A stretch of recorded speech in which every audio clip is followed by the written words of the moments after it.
One of the fastest way to grow in photography is to get your images critiqued by the experts.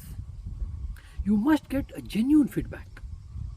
With genuine feedback, I do not mean a feedback on a Facebook where everything is exceptional, lovely, extraordinary, fantastic, fantabulous. No, that is not a genuine feedback.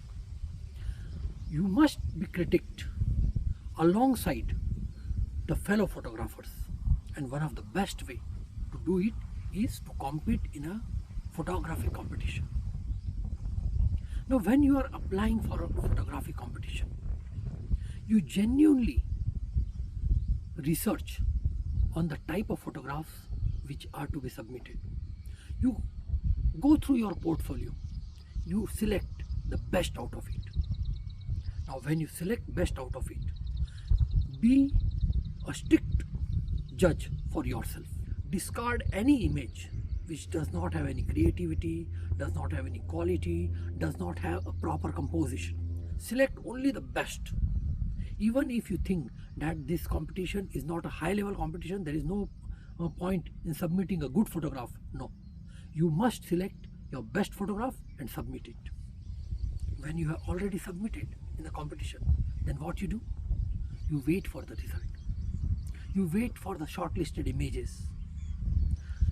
You peruse all the images which have entered. This is the way you learn. This is the first step in learning. Eventually, if you win the competition, nothing like that. That is the best thing. But if you lose, take it positively. See what went wrong. Look at the images of other photographers which won the award. See their good points. Learn from that. Compare it with your image. Criticize it. Ask the expert why it has not created an impact, why it did not get the attention of the judges. Interrogate yourself, and that is the best way to learn photography. Let me show you some of my images which have won awards in different competitions.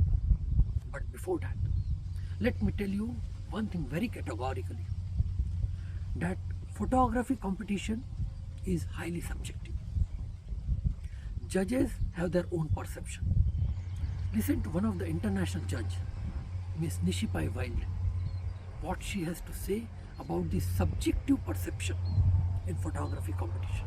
But for me, when I was choosing the photographs, like with my wildlife photography, I was looking for a real connection between the photographer and the animal that they were photographing, that the photographer understood that animal, they were seeing a true connection there, they were studying their behavior. So for me, the photographs that I chose were not just about the quality of the photograph, because obviously that is very important, that the photographer understands camera technique and how to photograph, but also they were capturing a very unique moment, just that point in time that a photograph can capture, and it's telling a story. A photograph should be telling a story, like I said, connecting their audience to that animal through an amazing story, a very unique point in time.